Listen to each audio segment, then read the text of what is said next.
Good morning and hello everybody. It is I, Stippling Vaughn. And yeah, I'm working on something different today. Uh, I Baltimore. I'm still like doing like wrap up from going down to Baltimore. When I say wrap up, like going down and like going through my collection and putting sign books in with the other sign books all in order. And I had taken the pieces that I'm working on with me, so they're in my portfolio at home. I didn't think to go through them last night to pull out the pieces that that I've been working on. So I went through what I had in here, and I had this piece. I'm like, oh, I haven't worked on this piece in probably over 7 years, so let's work on this piece. So anybody who's new is tuning in because they saw it's Batman. Hello and welcome. I'm Stippling Vaughn, and I do all my work at my local dive bar. So that's where I just get all my work done. It's where I can focus because I don't have any distractions. Now, granted, in a situation like this, it's one of those like, well, if you're working from home, you'd have your piece right there with an arm's reach. Well, the thing is, though, is I'm also, what's an arm reach? My remote control for the TV. I can control the music, and I end up not focusing on what I'm working on. I end up focusing on other things. I'm like, oh, there'll be like a book sitting on my bookcase. I'm like, I haven't looked at that in a while. Let's look at that. So I'm working with what I've got. And I don't know. For me, it's one of those where it's like, I haven't worked on this in a while, so let's work on this. So if you're new, welcome. And remember, when you're after the video, to actually, while the video is going on, hit that like button. Like, subscribe, share, and comment.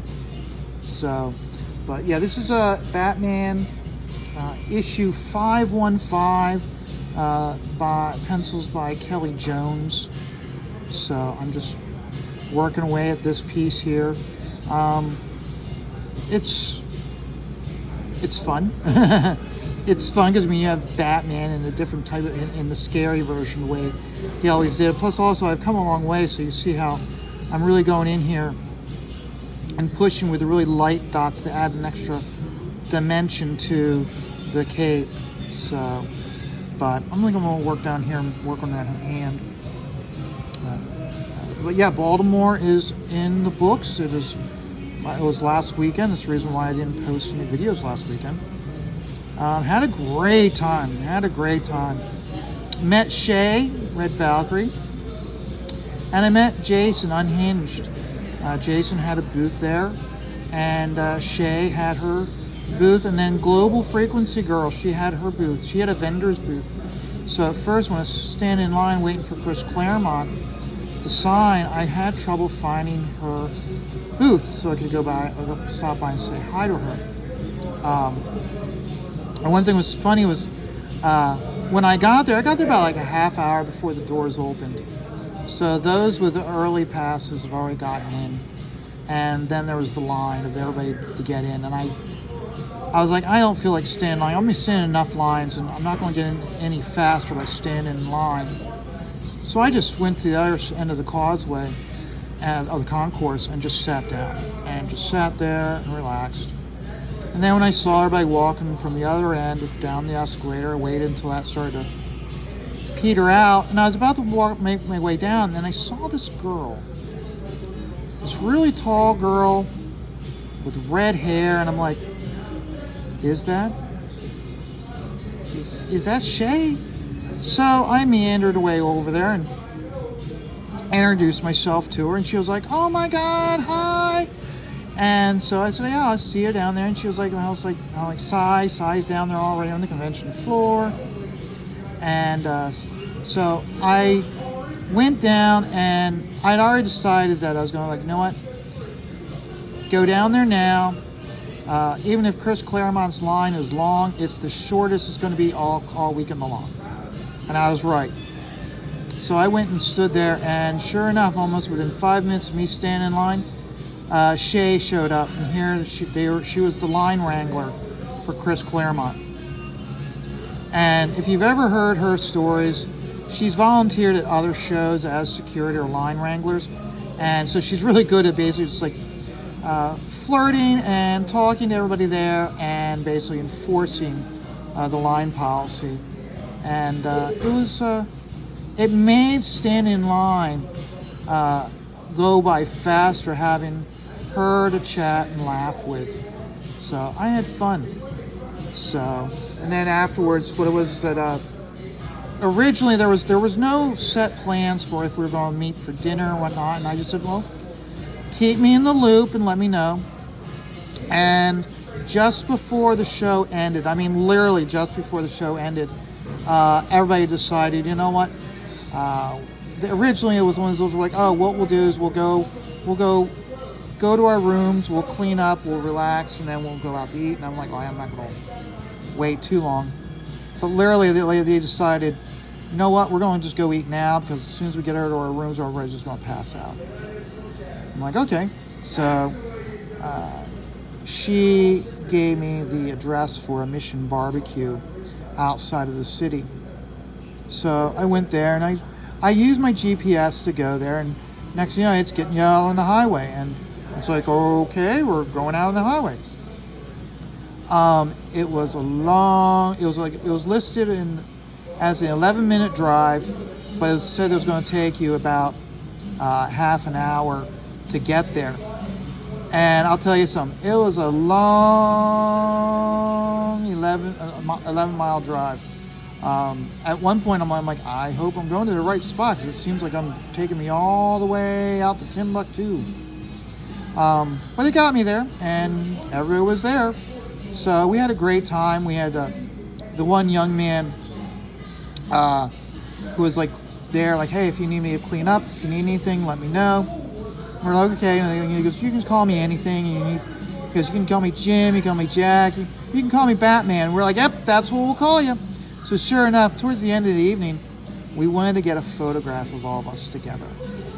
And like 3 of us all at once hollered out, Batman! And he was like, yes? And we're like, we need you to come over here. So he came over and he took our camera, he took someone's camera, and he took a group photograph of us all. In fact, while we're waiting, someone, I think it was Neff, Global Frequency Girl's boyfriend, husband, whoever he is, he took the flashlight on his phone and shined it up in the air. So Cy went and did his fingers interlocked, almost like a Batman, like a bat. And so we had that shining up. It was a lot of fun. But no, I looked at it. For me, it was a really good show. I got more books signed than I ever have signed, and I didn't intend to. I was actually so shocked at how many books I got signed when I was done. That's the reason why it's taken me so long I'm still taking care of getting books put back in the collection in the signed area, the books that didn't get signed, getting them put away, so along with categorizing them, so that way when I go to my next show, I'm like, oh, that person's there, oh wait, let's look here, oh well, this book's already been signed by such and such, now I can have the additional signature by this person. So when you have like a box or 2 of signed books, it's easy when you don't have to have really a categorization, categorize them anyway. But when you have a lot of books now, like I do, you got to go through. You got to have some type of organization or a legend or guide to keep all the books to track all the books. Just, that way you know what's been signed, what hasn't. So, but no, I had a great time. And I spoke to a lot. One of my biggest experiences there was I went up to Barry Keatson's table. And if you've ever been to see Barry Keatson, you don't just go up there and ask him to sign something. You ask Caitlin. And you ask Caitlin, so that way it goes, is he signing? And she'll be like, yes, he's signing. If you got 1 or 2 books, he'll sign them right now. But if you have a stack, no, you got to wait till the signing times. But then I asked her, I said, is Michael Finn here? And she was like, yeah, hold on. Instead of texting Michael, she just outright called him. And she goes, yeah, there's someone here who wants to talk to you about Liberty Brigade. And he's like, well, I'm with such and such. I'll be there in about a half an hour. So I walked around that area on row 100 and 200. And I went back about a half hour later. And Caitlin was talking to somebody. And as soon as she saw me, she put that conversation, she was like, halted that conversation completely. I was like, you need to hold on. And next thing I know, she's scrambling. Apparently she'd taken her shoes off. She's putting her shoes on. She was like, come with me. He's down here. He was sitting at Mark Wade's table. And so I went down and talked to him. And he gave Mark Wade a lot of credit for the success of the Liberty Brigade.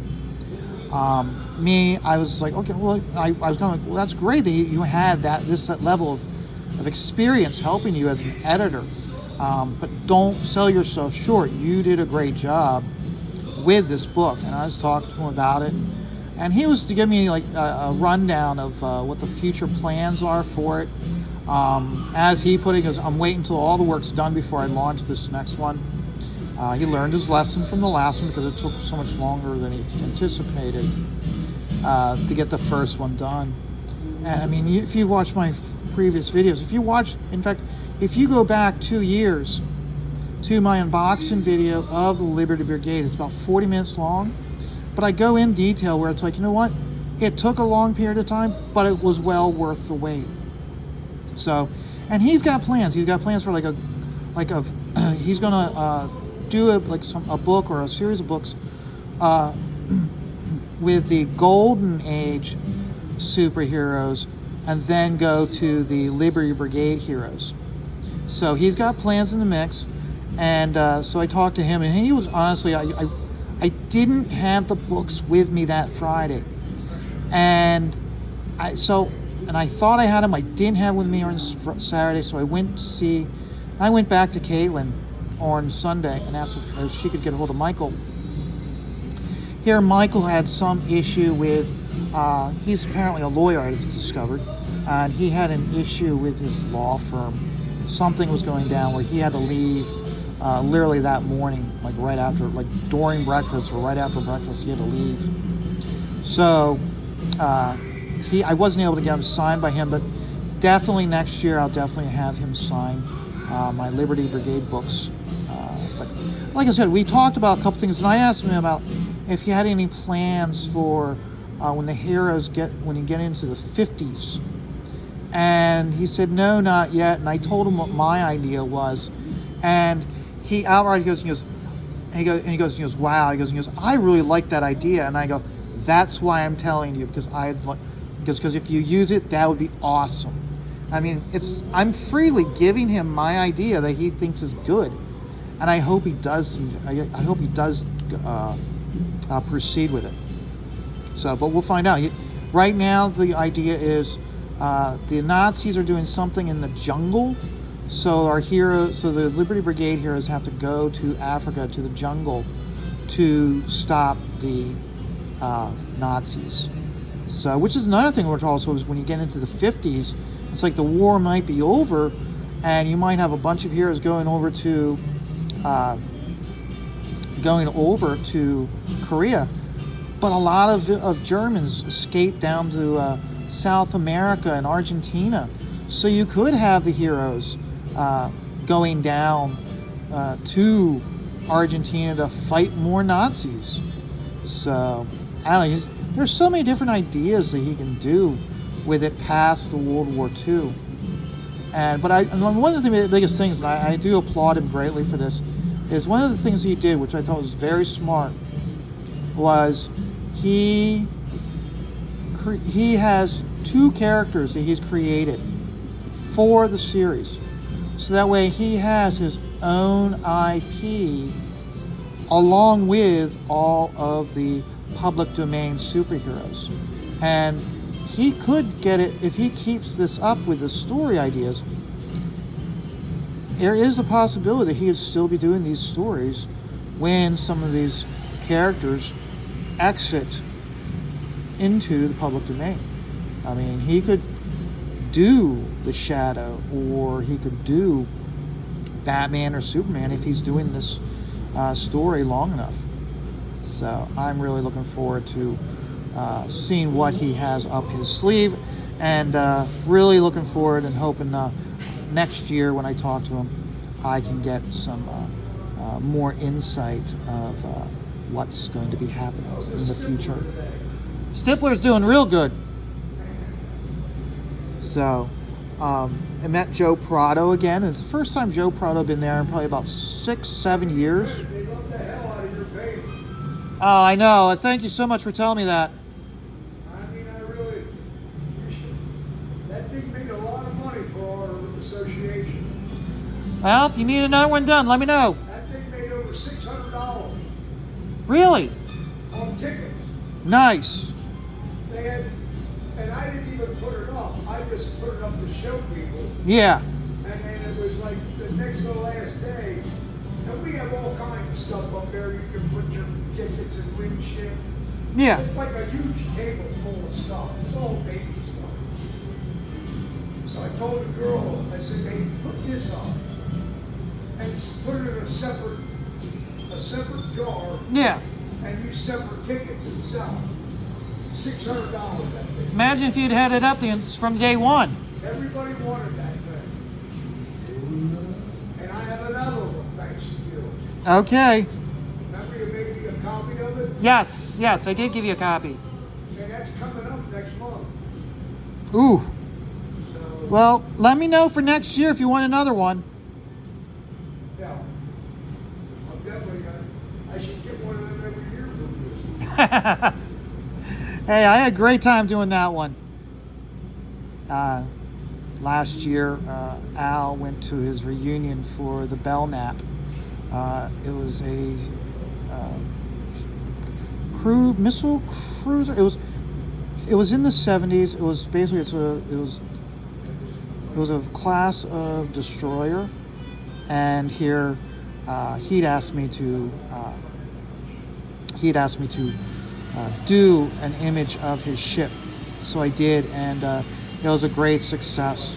As you could hear him in the background, and I had so much fun doing it. If he asks me to do it again, I'll do it again. I'll do another image of the Belknap.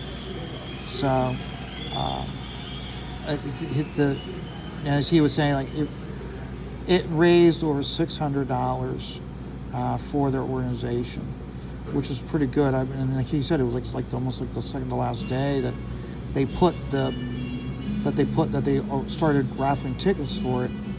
So I was like, imagine if they had it up from day one, probably would have raised even more money. So I'll definitely have to maybe just on my own. I'll just start working on one for him. So, but no. So where was it? Oh, so Joe Prado. Joe Prado was at this Baltimore con, and I hadn't seen Joe Prado in probably 7 years. Was the last time he was he was at the show. So he was there, and I wasn't sure if he was going to be. I didn't know if he was going to be charging for signatures or not. He wasn't. So on the first day I went and I had him sign some books. And the first book I had him sign was the Batman 66. And me and him were really talking about that one, about how you could really see how Joe Prado had really added to what Jose did. Because in the very beginning of the book, there's like a crowd scene in a banquet hall. And Jose, for the people in the background, he just drew circles, like ovals. He didn't draw any like noses or eyes or something. Joe, on his own, added those things. So it was really nice seeing that and have him sign that book. And then from there, we just had him sign some other books. And he was really appreciative of the books that I'd had him sign. One of the things I actually had him sign was when they relaunched Justice League under DC Rebirth. He had put in, it was the front page, was Happy Harbor of the Justice League, Mountain Justice League, and he put, it was like in the upper right hand, up in the left hand corner, there was this like these like clouds, like storm clouds off in the distance, and he put a lot of work and really fine, delicate line work into these clouds, and he posted it on Facebook, and I remember seeing it going, wow, look at the delicate line work. So I bought one of the reasons why I bought the book is I wanted to see that. And then when I got the book, here the colorist, goddamn fucking colorist, stay in your fucking lane, colorist. Here they completely covered up all of his work and just did their computer coloring bullshit. And it really pissed me off, so I made a point to explain to him how it really annoyed me. And he was really appreciative that the specific reason why I was having him sign that book was because of that. And again, for someone that you don't get to talk to in person too often, for you to tell them how like, yeah, I saw this on Facebook and how it was like years ago, but you still remember it, and that's the specific reason why you're having them sign that book. They're very appreciative of that stuff, because you got to keep in mind, they don't really know, unless you tell them, they don't know how much you are observant of their work to the end piece. So I really want to make certain he knew that. He was really appreciative. So again, it's one of those, like, Joe's there. I may not see Joe in another 5-6 years. So I went out, when I got home, I went and I dug out like 5 more books for him to sign. And so I had him sign those books when I saw him on Sunday. I don't like to think of myself being greedy. I looked at it as just like taking advantage of the opportunity to see him when I may not be seeing him again for a long time. Plus also, I mean, it's like, and he was doing a great amount of time. And it's like, when I went to see him on Sunday,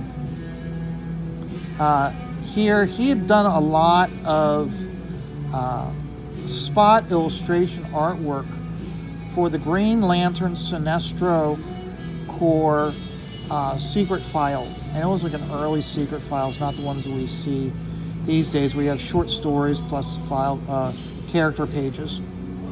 And so I showed it to him to sign, and he did the short story in it.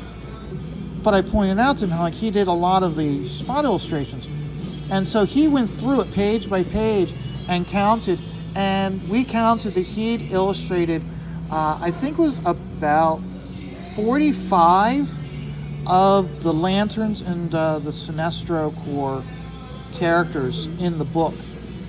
So again, it was like one of those, like, he was really like, wow, you know, like, because you think about it, no one else was probably, everyone else was probably having signed the main stuff, Aquaman and Justice League, and so he was probably signing a lot of that stuff.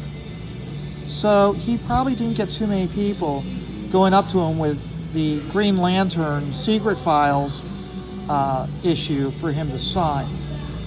So he was like, he went through it page by page and counted up, and I said, how like, yeah, and like how he put so much detail into it, but yet it shrinks down, but yet some of that detail really shines through. So, and like I said, another main reason why I'm signing that specific issue wasn't just that, but because he's the one who did. He only had one short story in that whole book, as far as I remember, and he did the artwork. You gotta keep in mind, he's known, or when I mention his name, most everybody thinks of how like, oh yeah, he was the inker for Ivan Rios. Where it's like, no, he's also a penciler and artist himself. So having him sign that book where he would actually did the pencils, I know it had to have meant a lot to him. So, but yeah, remember, when you go to a con, don't just go through your collection and go, oh, I want this one. Provide the artist reasons why you want them to sign this book over this book. A perfect example I did was the one issue I had him sign of Chris Claremont sign was I had him sign X-Men issue, I think it was 254. 254 was where the Ravengers attacked Mur Island. So the mutants and defenders of Mur Island had to mount a defense. And there really weren't any X-Men there. I mean, the only X-Man man that was there was Screaming Banshee, or the Banshee. So you look at it, where it was like, so how do they mount a defense? Well, whoever was there, and who was there? The Indian and the nurse from the Spirit Bear storyline. They were there, so they had to get their battle armor. They had to put the X-Men uniform on. Nightcrawler's girlfriend. Remember how Nightcrawler's girlfriend she's got blondish. She got like a strawberry blonde hair, and she's a witch. Well, she had to step up to the plate, and she had to put on the X-Men uniform. And I really liked that book because it was like, it wasn't your usual X-Men characters. There were the essentially, think of it this way. Okay, you have a comic book about students out of school, and the teachers and the janitor are less than side characters. They're just window dressing characters. You see them in panels, but they rarely interact really with the characters. Okay, but something happens now. It's time for those characters to be given the spotlight. And I always love it when you have TV shows or movies, specifically TV shows, when you'll have issues where you'll have episode after episode after episode with the main characters, and you get tired of those main characters. And then now it's ones that are like, now these side characters are in different scenes but might have like one or two lines. Now they're stepping up to the plate. Now we get a whole episode of just them interacting and having to rise to the challenge and defend whatever it is against the conflict. And I really like those episodes on TV. I like it when authors, when they do a book and they give you one chapter where they really spotlight the side character, because you get to the point where you're tired of the main characters. It's a breath of fresh air, and that's what he did with that issue. So that's the reason why I had him sign that issue above all the other issues I could have had him sign. So, but no, it was a great show. Pop XP, I talked to Niles. I saw him, Billy. And the funny thing is, it was a really hot. Saturday was really hot, so it got to the point where I took my hat off. And I went up to see Billy and Niles, and both of them were like, whoa, Stippling Vaughn, you're not wearing your hat. Why aren't you wearing your hat, Stippling? So I find it very entertaining and very humorous how my hat, which is a Greek fisherman's cap, it's synonymous with who I am. But it also showed that they recognize me without the hat. So, but no, talk to Miles. One of the things I talked to Niles about to help the show that I think is Aaron Lopresti and J.C. Vaughn have talked about it. It hasn't been getting a lot of, it hasn't been a big topic of conversation. But my thing is to really help these small creators is when you have them on your show and the book's funding, is for like Niles to remind them, hey, when you get this book made, you got to get a copy sent to J.C. Vaughn so you can get it into the buyer's guide, because they're really opening up the buyer's guide, the Overstreet buyer's guide, to now include independent books so that way they can be graded. Because the example I showed when I was talking to Niles about it is how when Aaron Lopresti got the Dale Keown werewolf cover, he only had 400 copies of that book made. So you really think about how that book has got to add some value to it. So by having the buyer's guide, you can really see that. And then yes, you're going to have this more of a speculator's market in backing books, but I look at it one of those where it's like, don't look at it as one that's like, oh, well, that's what brought down the books, the industry in the 90s. I look at it more along the lines of it's going to bring a larger audience to the crowdfunding scene, where because remember, with these creators, the more funds that the more money they're able to raise means the more books they can buy, and the more books they can buy, the more books they can buy, the lower the cost for the creator. And that's one of the things I'm always trying to think of, is how can these creators get, especially the printing costs keep going up and up, how can these creators get the books published at a lower price so that way they can make more money? Because if they're making money, they're making more books that we want to see.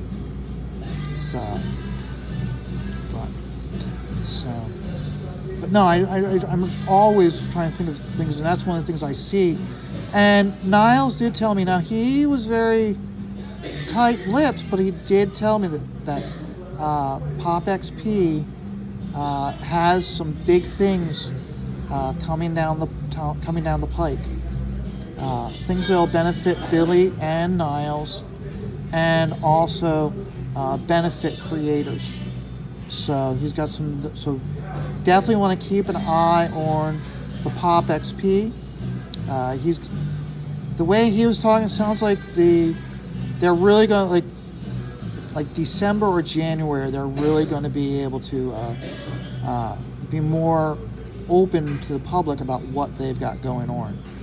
So you definitely want to check out the Pop XP and keep an eye on them with what things they have happening over at their channel. So, because remember, when you have channels like Pop XP that are doing well and are strong, that helps out to smaller channels such as myself. So I would definitely keep an eye on the Pop XPs. If you really look, they did a little experimentation like last year and a little bit of this year with what they want to do with the show, and they've really been able to expand it. Where you have Billy doing a show on Thursday, Niles has a show. Has a show. I think it's Wednesday. I think Tuesday they have a show. So you really take a look at it, including like pre-recorded shows with Roy Thomas. So it's definitely something that I would advise everybody to check out. Okay, so hey, I've been going a bit longer than I normally do, so I would encourage everybody to check out other videos of other people with their experience at Baltimore, and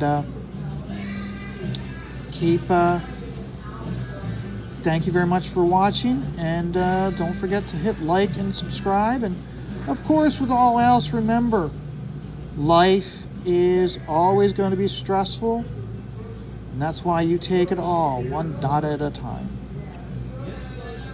Oops.